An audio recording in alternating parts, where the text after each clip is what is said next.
We're going to talk about triangulation today. The subtle and not so subtle signs that you're being triangulated. This can be very tricky, okay?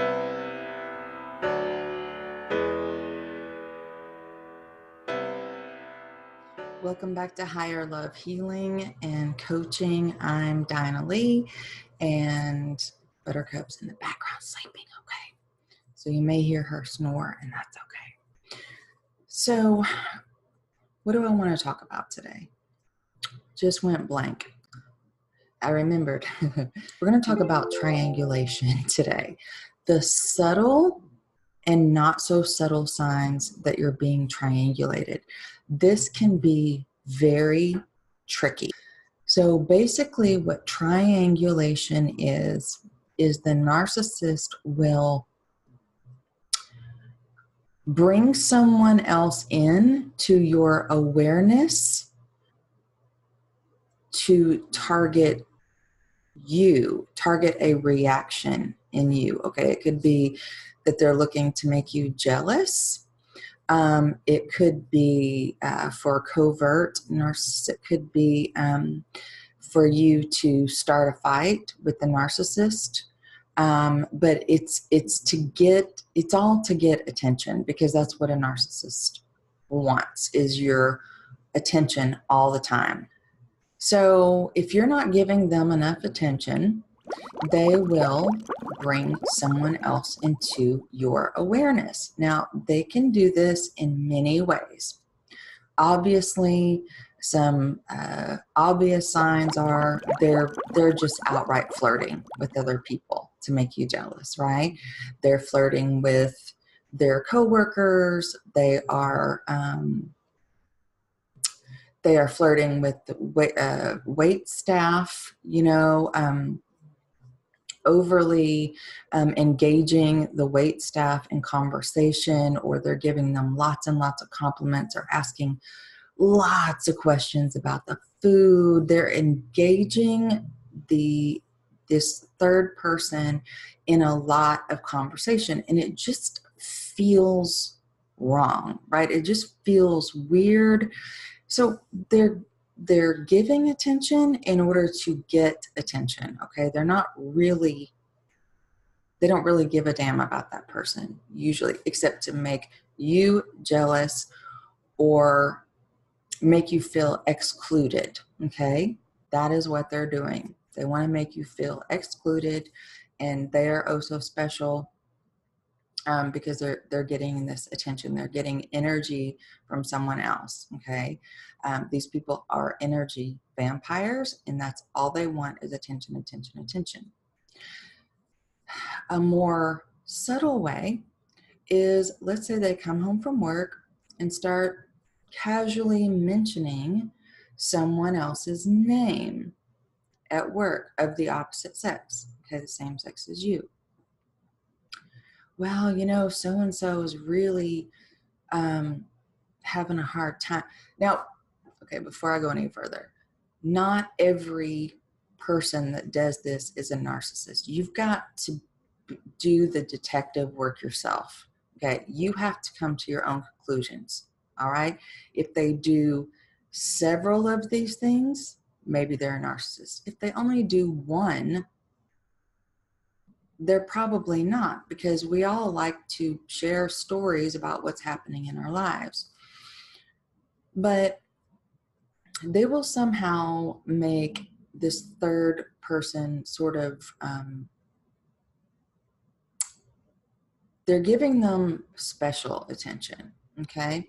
The coworker may, so I have an ex that had a boss who they had talked up, I guess, at work. And now the female boss was calling him at home on the weekends to talk about sports, to talk about football. And we had just gotten married, okay? And this person never called them at home before we got married. So it was really strange. But your feelings about the triangulation will never be validated. That's the thing. They will never be validated. Another way they triangulate, it could be as subtle as they change their personality around a new person, okay? Their personality changes. For like in men, what I've noticed is their voice may soften and become more feminine and nurturing, almost like they're trying to lure someone sweetly to them, okay? These are I notice very subtle things, okay, about people. It feels weird. It's like something just shifted and you don't understand why. The other thing they do that's very subtle, if you even find out about it, to triangulate, they will create what are the terminology, the popular terminology apparently is flying monkeys. Okay, you know the wicked witch of the West, and she had all her flying monkeys doing her dirty work.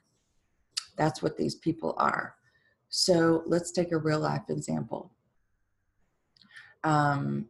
After a marriage, my first husband started apparently flirting or trying to get attention from one of his female coworkers.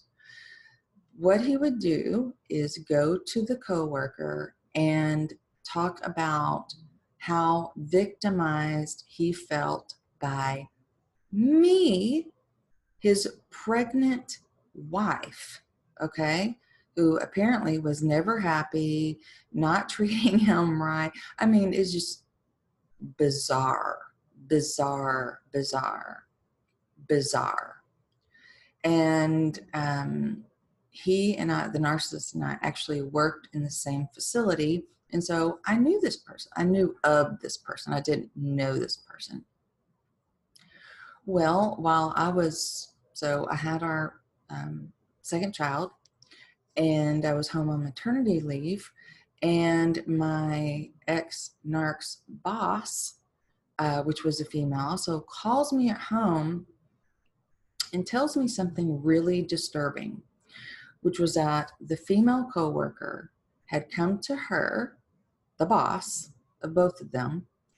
The female coworker goes to the boss and says that she is going to babysit for us and that she was going to steal my husband away from me, just like the babysitter did in the movie The Hand That Rocks the Cradle, or seduce him or in some way. Now, I've never seen that movie and I never will. However, I know the premise. I know what the premise of that movie is. Here I am at home with two children under, 15 months old, because I had one at the other after the. So what he did was convince her through all of his victimization stories that I was mistreating him. And here was this lovely man that was being mistreated and abused at home, and she was caught hook, line, and sinker and was falling for him, right? So here's a second source of attention. But instead of him attacking me, he was getting her to do some of his dirty work, like spreading rumors about me at his work. Correction, at our place of work. I didn't work in the same department as him, but we worked for the same company, right? I'm going to give you another story. When I was engaged to a narcissist, this was more of an overt narcissist. And this guy was, I'll call him the fancy one, right? Loved to spend money, loved 5-star dining, the finest hotels, the best of everything, which was actually a wonderful experience for me because I'd actually never lived like that, had the experience of living like that. I didn't know what a 5-star meal was. I'm just not a person that requires that much. But it was, that part of it was a gift for me because I kind of learned what living a really good life looked like and felt like, and I really loved it. Of course, this ended up being a narcissist, and the part of the devaluation was that whenever we would go out in public, well, first of all, withdrawal of physical affection. Okay, that's one of the stages of the devaluation, withdrawal of physical affection or intimacy. Okay, and this one, it was physical intimacy. This has happened several times over the years with different people. Withdrawal of physical intimacy combined with a triangulation method. So that's what happened here. Is every time we would go out in public, even to the store, we had this habit of stopping at, this was in Seattle. We had this habit of a routine every morning of stopping for breakfast at this place that had really good breakfast burritos, and it was make your own and all this. And what I started noticing, it was very subtle at first, was that he would start having like extra long eye contact with the cashier. It was the same one every morning. The attention got a little bit louder, a little bit, the voice would change, to that more feminine, nurturing voice. It all started shifting very subtly, and it was very disturbing because when you're an empath or intuitive or highly sensitive, you feel that something is off. Now, the narc will insist that there's nothing going on and that you're totally crazy, right? That you're too sensitive and you're jealous, furthermore.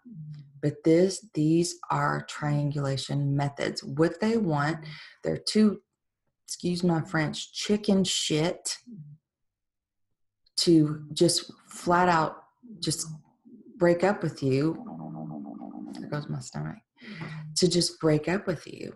They're too big of a coward for that. Plus they want to keep you around, to play with you only when they want to. But they're setting the situation up so that you attack them. Okay, this is how they manipulate. This is the sneaky manipulation, that they are innocent, but they are triangulating. And then you go on the offense, and now they're the ones who are hurt, and they are the victim of you. Now here's one of the sneakiest ones of all: triangulating your family members. So in this situation, the narcissist does not have very much power in the relationship. There is an imbalance of power. Okay, so let's say in this situation, the narcissist doesn't have any personal power. Maybe they don't have a job, they don't have their own financial resources, and they're dependent on you. Okay. Well, these aren't stupid people. So they're less likely to directly attack or discard you. So what they'll do is they will target and triangulate with one of your family members. Because remember, one of their goals is to have you all to themselves, right? They want to have you when they want you, shelve you when they're tired of you, but they don't want you to play with anybody else, okay? They're jealous of everyone and everything. It doesn't matter if it's your children or your brothers and sisters or your relationship with one of your parents or whatever. But, you know, let's say you're really, really close with one of your siblings. Well, now they freaking are crazy jealous of that sibling. It's stupid. I know this is why we have such a hard time saying this, because it doesn't make any sense. Like we ourselves would never do something like that. So we would never think that someone else would do that. But here's what they're going to do. They're going to start finding faults with your family members. They're going to start finding faults with your grandchild. They're going to start finding faults with your children or your brother or your sister or your mother. And if you are not aware of what's going on, if you are not aware that you are being targeted by your narcissist, that you're being brainwashed by your narcissist, then you may start to become convinced of what they're saying, because what they say sounds sort of logical, right? Like the best lies in the world have little truths woven into them, okay? This is manipulation. The best lies in the world have some truth woven in. So there will be some truth in whatever they're saying, but it's absolutely warped, whatever it is. So what's going to happen is that when the family member finds out, if they're an adult, that they have been criticized over and over, now they're going to go on the offense toward your narc, okay? They're going to start saying, I don't like that person. There's something wrong with them. They're brainwashing you. I don't want to be around that person. And what they're doing is separating you from your loved ones. Okay? Don't let this happen. Loving, compassionate, good-hearted people do not split up families. Okay? They do not try to separate you. They do not create drama in your family. These are people that you love. Now, maybe you're not really good at setting boundaries. Maybe one of your children really does push your buttons, but that doesn't mean that you discard them or verbally say verbally abusive things about them. Maybe your sister has issues or whatever, but so what? That doesn't mean that you shouldn't love her any less. It is mind-boggling. It's very hurtful. It's very disturbing when a narcissist starts trying to come between you and your loved ones.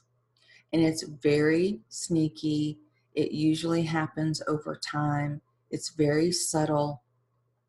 I've been in this, I've witnessed this from several different angles, where the narcissist was my spouse and was doing it, and where I was the one brought into the triangulation, okay?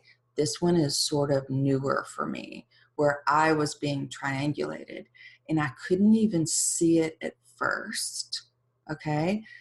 It took me actually a few days to calm down, and then I started to see what was actually happening, because it confuses the hell out of you. So please make comment below. Tell me your triangulation stories. We've got to understand this better so that we can have better lives. We stop getting lured into these BS, mind mind-boggling, life-screwing situations, okay? And remember to, best way to handle one is just to, and it's so hard sometimes, is to just not react, okay? If a narcissist starts verbally attacking you, or in this case, triangulation, someone that you love, just look at them.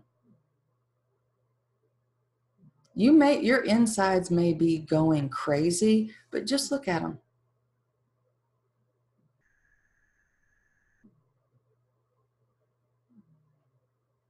It's going to be hard for you not to say anything. It's going to be really hard for you to sit there and not go, whoa, you know, like, hey, let's talk about this. Let's logicalize all of this, right? Let me tell you why you're wrong. No, just sit there and stare at them. Because remember, what they want is attention, attention, attention, attention, attention. Don't give them any. Stare at them and walk away. I hope this video has helped you. Until next time, I'm Dinah with Higher Love Healing and Coaching.